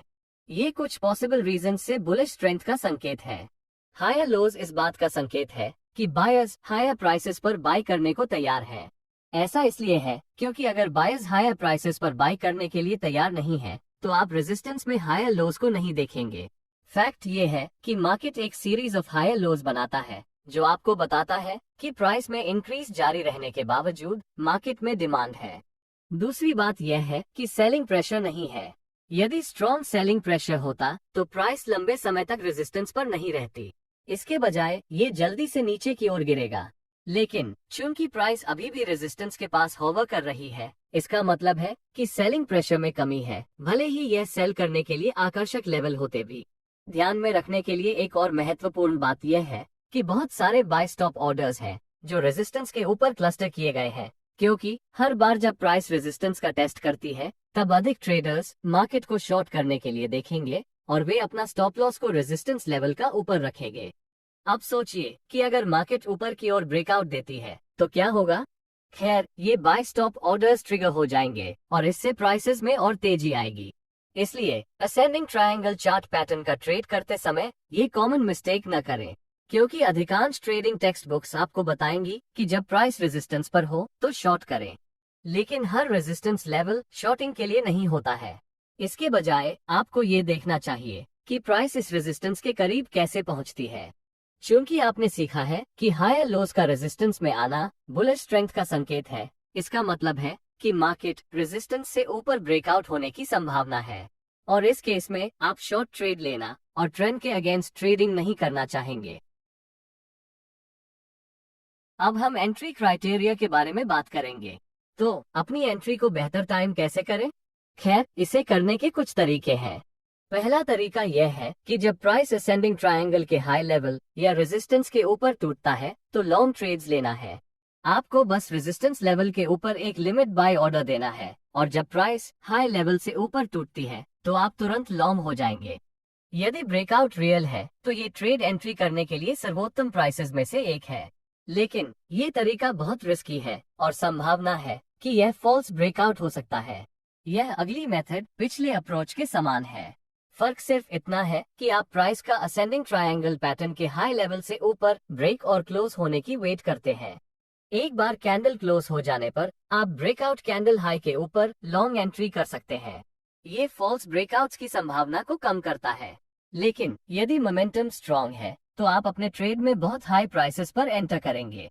यदि आप एक एक्सपीरियंस ट्रेडर हैं, तो आप असेंडिंग ट्रायंगल की रेजिस्टेंस लाइन पर प्राइस पुलबैक या रीटेस्ट होने पर एंटर कर सकते हैं। ब्रेकआउट मूव मिस करने पर भी यह आपको ट्रेड एंट्री करने में मदद कर सकता है, और यह ब्रेकआउट कैंडल के क्लोज होने की वेट करने की तुलना में बेहतर एंट्री प्राइसेस प्रदान करता है। इस अप्रोच के साथ मुद्दा ये है कि मार्केट हर बार पुलबैक या रीटेस्ट नहीं दे सकता है। एक बार फिर आप अपने अप्रोच में कंजर्वेटिव हैं या अग्रेसिव हैं, इसके आधार पर आप अपनी पसंद का एंट्री टाइप चुन सकते हैं। इसके बजाय वॉल्यूम्स और अन्य इंडिकेटर्स के साथ ब्रेकआउट को वैलिडेट करना सुनिश्चित करें कि क्या वास्तव में प्राइसेस को ऊपर लेने के लिए मार्केट पार्टिसिपेंट्स में इंटरेस्ट है या नहीं। अब एक प्रॉपर स्टॉप लॉस कैसे सेट करें ताकि आप बहुत जल्दी ट्रेड से स्टॉप्ड आउट न हो जाएं। आपका स्टॉप लॉस एक ऐसे लोकेशन पर होना चाहिए जहां प्राइस पहुंचने पर आपके ट्रेडिंग सेटअप को इनवैलिडेट कर दिया जाएगा। इसका मतलब ये है कि अगर मार्केट स्टॉप लॉस पर पहुंच जाता है तो आपको अपने आप पता चल जाएगा कि आप गलत हैं।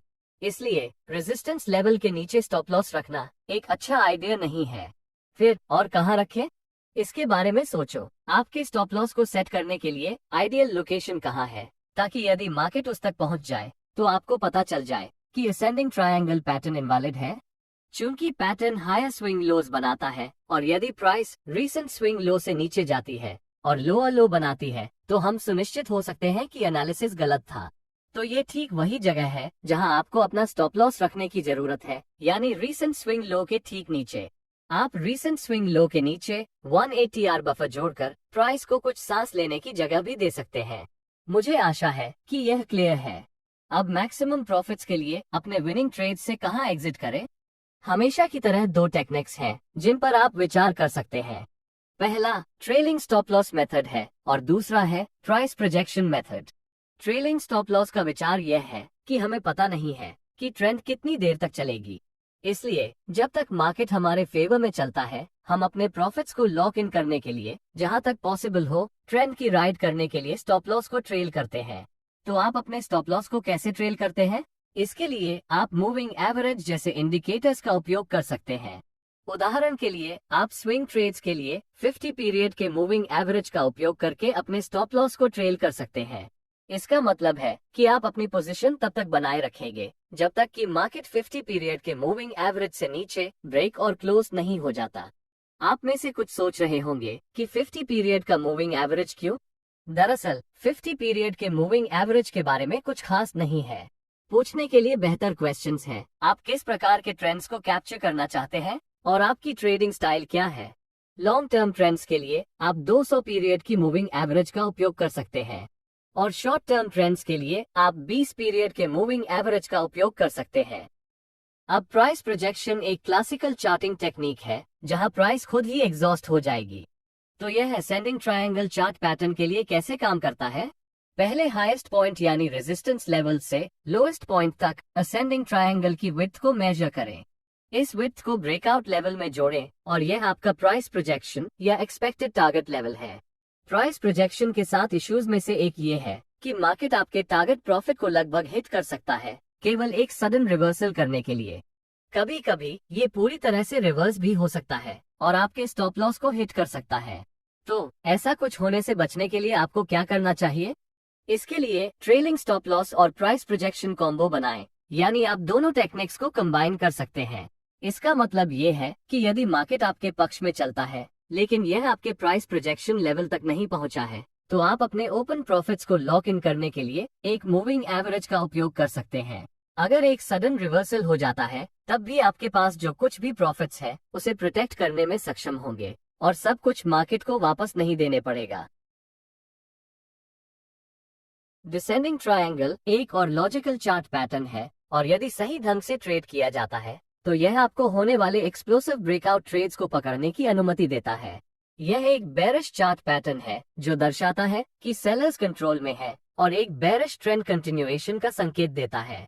डिसेंडिंग ट्रायंगल सपोर्ट के एक एरिया में आने वाले एक सीरीज ऑफ लोअर हाइज की तरह दिखता है। इस पैटर्न सेलिंग प्रेशर में स्ट्रेंथ और बाइंग प्रेशर की कमी का संकेत देता है। आमतौर पर जब प्राइस ड्रॉप हो जाती है तो प्राइस को ऊपर धकेलने के लिए अधिक डिमांड आती है, लेकिन डिसेंडिंग ट्रायंगल के मामले में ऐसा नहीं है, क्योंकि जैसे जैसे प्राइस गिरती है वैसे वैसे बाइंग प्रेशर की कमी बनी रहती है। इसके बजाय सेलर्स और भी कम प्राइसेस पर बेचने को तैयार हैं। इसलिए आपको एक सीरीज ऑफ लोअर हाइज मिलती है। विचार करने के लिए एक और पॉइंट ये है कि सेल ऑर्डर्स सपोर्ट लेवल से नीचे क्लस्टर किए गए हैं। ऐसा इसलिए है क्योंकि कई ट्रेडर्स इस पॉइंट पर बाय करेंगे क्योंकि प्राइस सपोर्ट पर है और अपने स्टॉप लॉस को इसके नीचे सेट करते हैं, क्योंकि अधिकांश ट्रेडिंग टेक्स्ट बुक्स बिगिनर लोगों को यही सिखाती हैं। जैसा कि अधिक ट्रेडर्स ऐसे करते हैं, सपोर्ट लेवल के नीचे स्टॉप लॉसेस का इस क्लस्टर समय के साथ बढ़ता है और क्योंकि मार्केट एक एरिया ऑफ लिक्विडिटी से दूसरे एरिया में जाता है, प्राइस के सपोर्ट से नीचे ब्रेक होने और स्टॉप लॉस के उन सभी क्लस्टर्स को ट्रिगर करने की संभावना है जो बदले में सेलिंग प्रेशर को बढ़ाता है। बेरिश कंटिन्यूएशन पैटर्न होने के नाते डिसेंडिंग ट्रायंगल का ट्रेड करने का एक सबसे आम तरीका है जब प्राइस सपोर्ट से नीचे ब्रेक हो जाती है तो शॉर्ट ट्रेड लेना। लेकिन फिर भी यदि आप हाईएस्ट प्रोबेबिलिटी ब्रेकआउट ट्रेड्स ढूंढना चाहते हैं तो कुछ महत्वपूर्ण बातों पर विचार करना होगा। ब्रेकडाउन डिसेंडिंग ट्रायंगल के एपेक्स के पास होना चाहिए। एपेक्स ट्रायंगल पैटर्न की टिप को रेफर करता है जहां दोनों ट्रेंड लाइंस मीट करती हैं। अब आप एपेक्स के पास इसलिए शॉर्ट करना चाहते हैं क्योंकि यह वह जगह है जहां वॉलेटिलिटी सबसे कम है और प्राइसेस स्क्वीज हो जाती हैं। जब वॉलेटिलिटी कम हो जाती है तो संभावना है कि प्राइस डिसेंडिंग ट्रायंगल से एक्सप्लोसिवली ब्रेकआउट हो जाएगी और प्राइस जल्दी से आपके फेवर में आ जाएगी। इसके अलावा प्राइस जितनी बार सपोर्ट लेवल का टेस्ट किया जाएगा उतना बेहतर होगा। यह इसलिए है क्योंकि जब प्राइस कई बार सपोर्ट लेवल का टेस्ट करते हैं तो यह अधिक बायर्स को आकर्षित करेगा और इस प्रकार सपोर्ट के नीचे स्टॉप ऑर्डर्स की संख्या में वृद्धि करेगा। ब्रेकआउट ट्रेडर्स के लिए ये बहुत अच्छा है क्योंकि अगर प्राइस सपोर्ट से नीचे टूट जाती है तो सेल स्टॉप लॉस ऑर्डर्स के इस क्लस्टर से नीचे की ओर सेलिंग प्रेशर बढ़ जाएगा। आगे बढ़ते हुए हम इस बात पर ध्यान देंगे कि इस पैटर्न को कैसे ट्रेड किया जाए, अपनी ट्रेड एंट्री का टाइम कैसे करें और अपना स्टॉप लॉस कैसे सेट करें। यदि आपने देखा है जब भी प्राइस गिरती है तो ये प्राइस बढ़ने की तुलना में बहुत जल्दी से मूव करती है।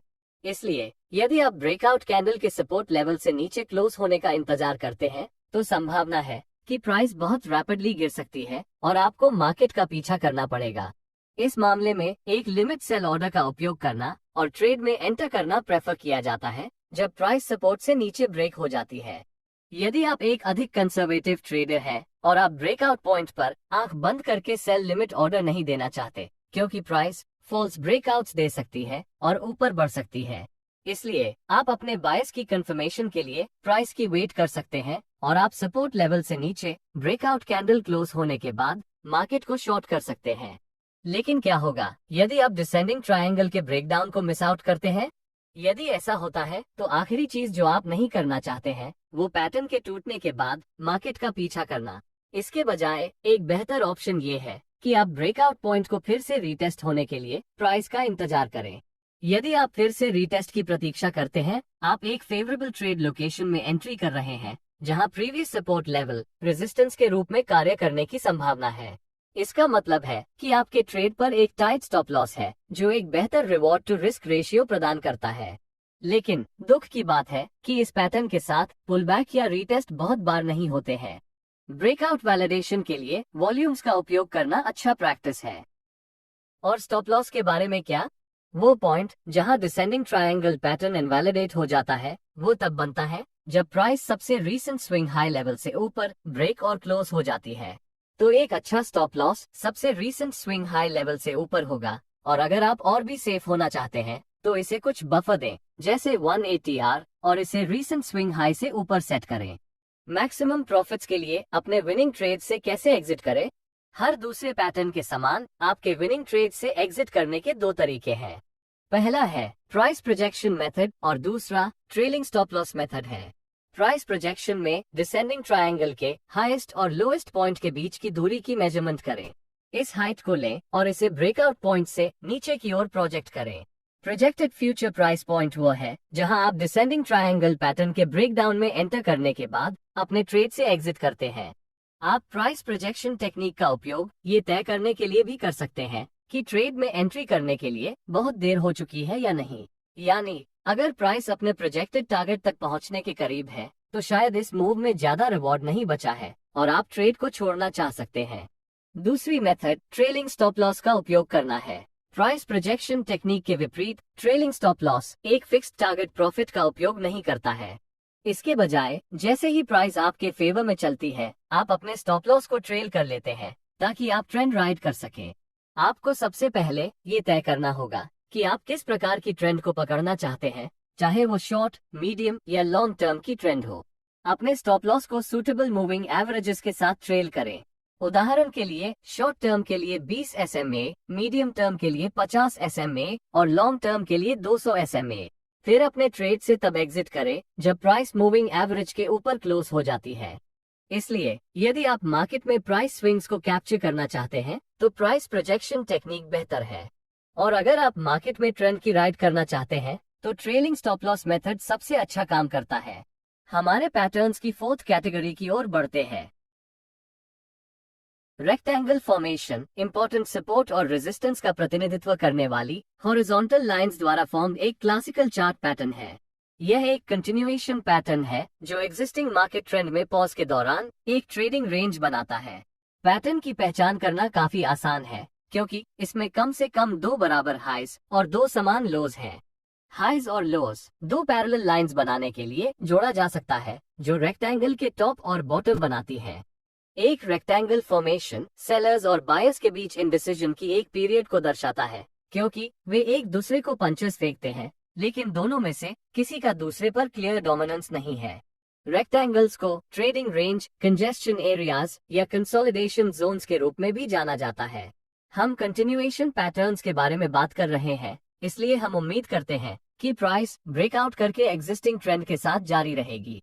इस अर्थ में रेक्टेंगल्स दो टाइप्स के होते हैं। एक अपवर्ड प्राइस मूव के दौरान टॉप रेक्टेंगल बनता है और ब्रेकआउट के बाद यह अप ट्रेंड की कंटिन्यूएशन का संकेत देता है।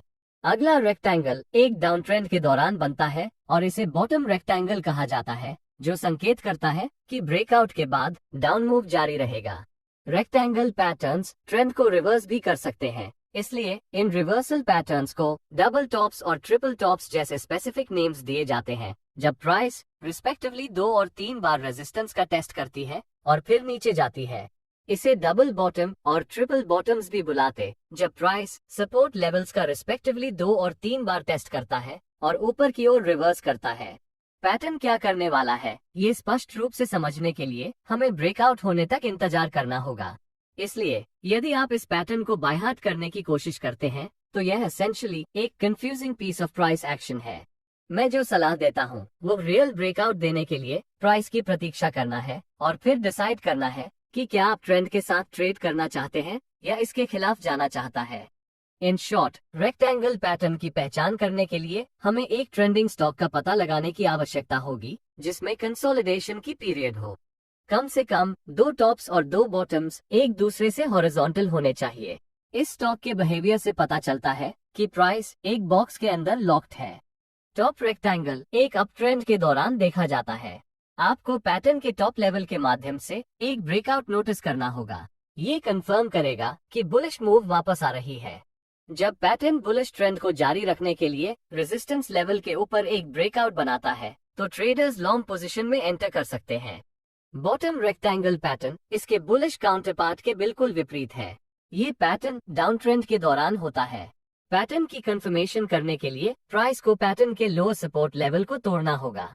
बेरिश ट्रेंड को जारी रखने के लिए जब प्राइस रेंज के निचले हिस्से को तोड़ती है तो ट्रेडर्स शॉर्ट पोजीशंस में एंटर करना चाहते हैं।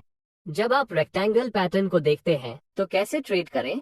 यदि आप एक अग्रेसिव ट्रेडर हैं जो एंट्री लेने के लिए बेस्ट पॉसिबल प्राइस की तलाश कर रहे हैं तो एक टॉप रेक्टेंगल पैटर्न के लिए आप एक लॉन्ग ट्रेड में एंटर कर सकते हैं जब प्राइस रेजिस्टेंस लेवल से ऊपर टूट जाती है। इसका डाउनसाइड ये है कि यह एक फॉल्स ब्रेकआउट हो सकता है और आप पोजीशन से स्टॉप्ड आउट हो सकता है। अगला अप्रोच अधिक कंजर्वेटिव है। हम ब्रेकआउट कैंडल रेजिस्टेंस लेवल से ऊपर क्लोज होने का इंतजार करेंगे। ज्यादातर इस मेथड से फेकआउट्स में फंसने की संभावना कम हो जाएगी। इसमें केवल एक लिमिटेशन यह है कि जब प्राइस बहुत अधिक मोमेंटम के साथ ब्रेक होती है तो आपको बहुत हाई प्राइसेस पर बाइंग करना पड़ेगा। फाइनली क्या होगा यदि आप ब्रेकआउट को पूरी तरह से मिस आउट करते हैं? ओनली अवेलेबल ऑप्शन एक पुलबैक की वेट करना या रेजिस्टेंस टर्न सपोर्ट लेवल पर प्राइस रीटेस्ट होना और फिर वहां से लॉन्ग एंट्री लेना है। यदि दोबारा रीटेस्ट नहीं होता है तो प्राइस के पीछे न भागें, बस इसे ट्रेड करने से बचें। आपको और भी बेहतर ट्रेड्स मिलेंगे।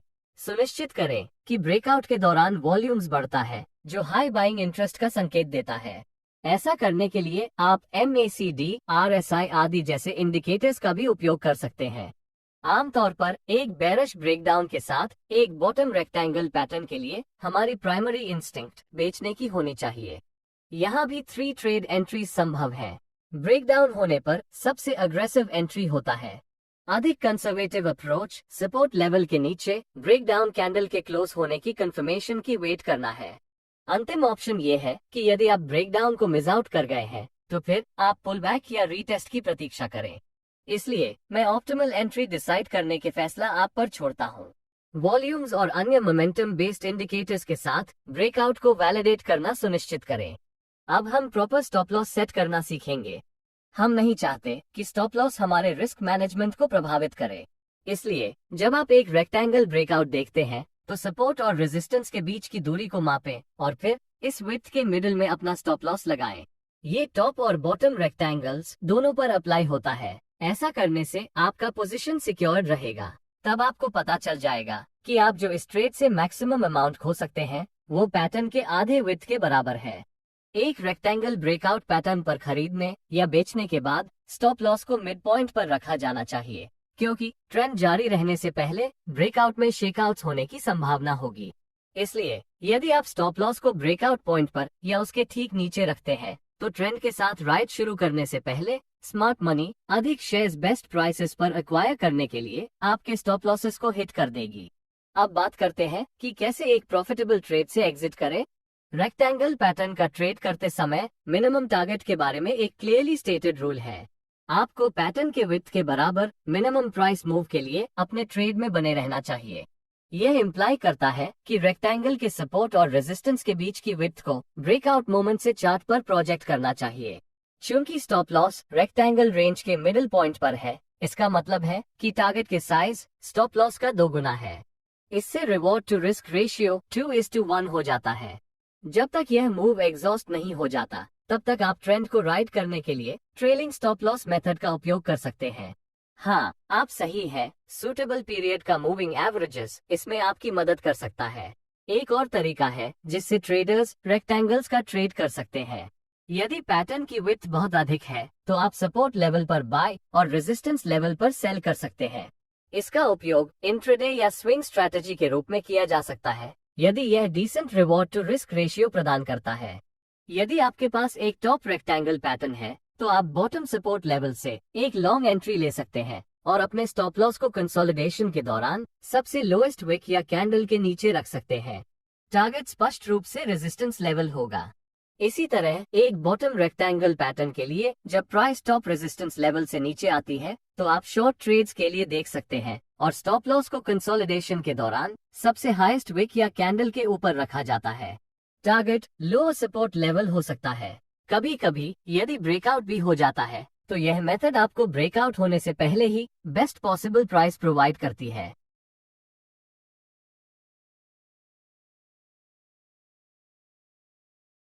मैंने कप एंड हैंडल पैटर्न को लास्ट में क्यों रखा? इसका कारण ये है कि अभी भी इस बात पर डिबेट चल रही है कि क्या कप एंड हैंडल पैटर्न एक कंटिन्यूएशन पैटर्न है या रिवर्सल पैटर्न है। मेरी राय में cup and handle pattern continuation और रिवर्सल पैटर्न दोनों हो सकते हैं। यह इस बात पर निर्भर करता है कि यह चार्ट में कहाँ बनता है। यदि यह एक अपट्रेंड के दौरान बनता है तो पैटर्न एक बुलिश कंटिन्यूएशन का संकेत देता है। इसी तरह यदि यह डाउन ट्रेंड के दौरान बनता है तो पैटर्न एक बुलिश रिवर्सल का संकेत देगा। मैं वास्तव में इस बारे में क्यूरियस नहीं हूँ कि पैटर्न कहाँ बनता है, लेकिन मुझे इस फैक्ट में अधिक दिलचस्पी है कि ब्रेकआउट हमेशा अपसाइड की ओर होता है, यानी कप एंड हैंडल पैटर्न से बुलिश ब्रेकआउट मिलने की उम्मीद है। अब आइए फाइनल डिटेल्स को जानते हैं। पैटर्न में दो पार्ट्स होते हैं, जैसा कि नाम से पता चलता है, एक कप, एक हैंडल और एक नेकलाइन जो रेजिस्टेंस के रूप में कार्य करता है। बेरिश डिक्लाइन के बाद कप बनता है, इसके बाद स्मॉलर या वीकर कैंडल्स के साथ कंसोलिडेशन की पीरियड होती है जो मार्केट बॉटमिंग के संकेत दिखाती है, जिसके बाद प्राइस रेजिस्टेंस की ओर हायर हाइज बनाती है। ये दर्शाता है कि बुल्स धीरे धीरे बेयर से आगे निकल जाते हैं। यह एक राउंड बॉटम वाली कटोरी जैसा दिखता है। कंसोलिडेशन के दौरान पैटर्न के मिडिल की ओर वॉल्यूम्स डिक्लाइन होना चाहिए और फिर अपमूव के दौरान वॉल्यूम्स बढ़ना चाहिए, जो इंक्रीज्ड बाइंग प्रेशर का संकेत देता है। प्राइस रेजिस्टेंस पर कैसे रिएक्ट करता है यह महत्वपूर्ण है, क्योंकि यह आपको बताता है कि रेजिस्टेंस पर अभी भी सेलिंग प्रेशर उपलब्ध है या नहीं। एक cup and handle pattern invalid हो जाता है यदि आप रेजिस्टेंस लेवल से सेल ऑफ देखते हैं, क्योंकि यह आपको बताता है कि सेलिंग प्रेशर अभी भी उपलब्ध है और मार्केट ऊपर जाने के लिए तैयार नहीं है। लेकिन यदि आप देखते हैं कि प्राइस रेजिस्टेंस पर अच्छी तरह से होल्ड कर रही है तो ये बुलिश ट्रेंड का संकेत है, क्योंकि यह बताता है कि बायर्स इन हायर प्राइसेस पर खरीदने को तैयार है। तो रेजिस्टेंस के तहत हैंडल को एक टाइट कंसोलिडेशन या एक बिल्डअप बनाना पड़ता है। इस पॉइंट पर कई ट्रेडर्स सोचेंगे कि उन्होंने कई ट्रेडिंग बुक्स से क्या सीखा है। यदि प्राइस रेजिस्टेंस पर है तो यह मेरे लिए शॉर्ट ट्रेड लेने का समय है। अब ये ठीक है अगर प्राइस ने रेजिस्टेंस तक एक स्ट्रॉन्ग मोमेंटम मूव बनाई है और इसे वहां से स्ट्रांगली रिजेक्ट कर दिया गया है। लेकिन अगर प्राइस रेजिस्टेंस के पास पहुंचती है और बिल्डअप बनाती है, या यहाँ तक कि अगर यह रेजिस्टेंस में हायर लोज बनाता है, तो आपको कॉशियस रहना होगा, क्योंकि ये ताकत का संकेत है और आपको बता रहा है कि ऐसे बायर्स हैं जो इन हायर प्राइसेस पर बाइंग करने को तैयार है। आखिरी गलती जो आप नहीं करना चाहते हैं वो मार्केट को शॉर्ट करना है, क्योंकि प्राइस ऊपर की ओर ब्रेकआउट करने की संभावना है। इसलिए हैंडल को एक फ्लैग या पेनेंट पैटर्न के रूप में एक स्ट्रॉन्ग कंसोलिडेशन बनना चाहिए जो अपने आप में बुलिश कंटिन्यूएशन पैटर्न्स है। इसके अलावा कंसोलिडेशन के दौरान वॉल्यूम्स में गिरावट आनी चाहिए जो सेलिंग प्रेशर की कमी को दर्शाता है। साथ ही इस बात का भी ध्यान रखें कि हैंडल कप से छोटा होना चाहिए। हैंडल को कप के लोअर हाफ से नीचे नहीं गिरना चाहिए और आइडियली इसे कप के अपर थर्ड पार्ट में रहना चाहिए। हैंडल जितना गहरा नीचे जाएगा, मार्केट के ऊपर की ओर ब्रेकआउट होने की संभावना उतनी ही कम होगी।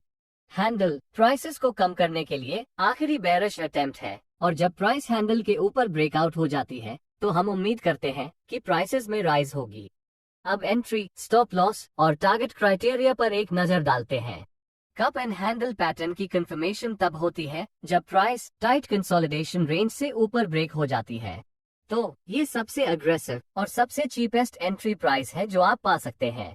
लेकिन चूंकि अभी भी इसके ऊपर एक रेजिस्टेंस लेवल है, इसलिए प्राइस रिवर्स हो सकती है और आपके स्टॉप लॉस को हिट कर सकती है।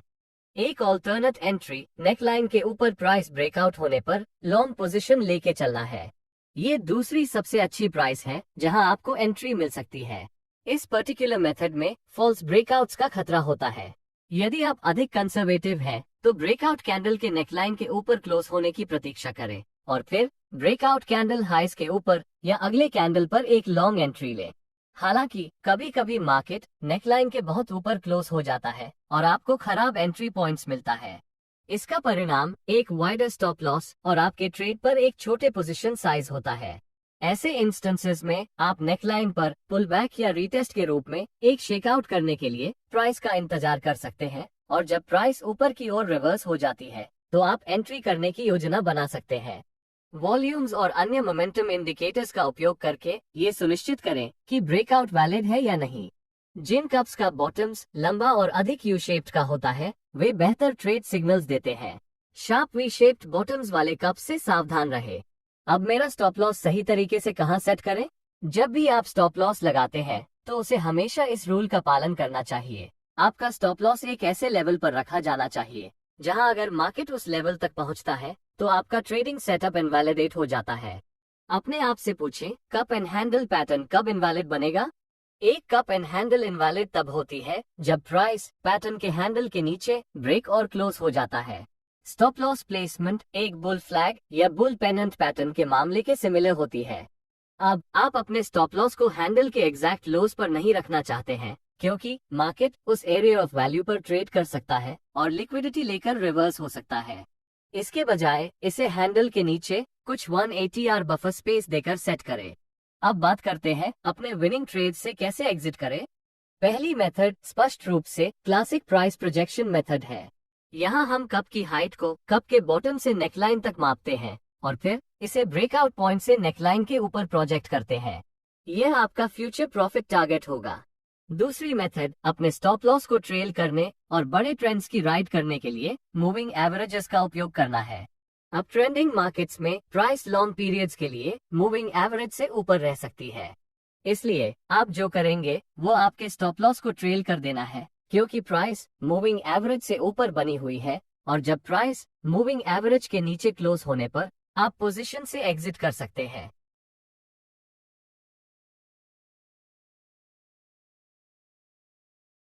यदि आप कप और हैंडल को अपसाइड डाउन फ्लिप करते हैं तो आपको एक inverted cup and handle pattern मिलेगा। यह एक बेरिश ब्रेकडाउन पैटर्न है। एक ट्रेंड में कहां बनता है इसके आधार पर यह एक बेरिश कंटिन्यूएशन पैटर्न या एक बेरिश रिवर्सल पैटर्न हो सकता है, लेकिन हमें इसमें सबसे कम दिलचस्पी है कि यह कहां बनता है। इन्वर्टेड कप का फॉर्मेशन डिप्लीटिंग डिमांड और बाइंग प्रेशर की कमी को दर्शाता है जिसे वॉल्यूम का उपयोग करके वैलिडेट किया जा सकता है।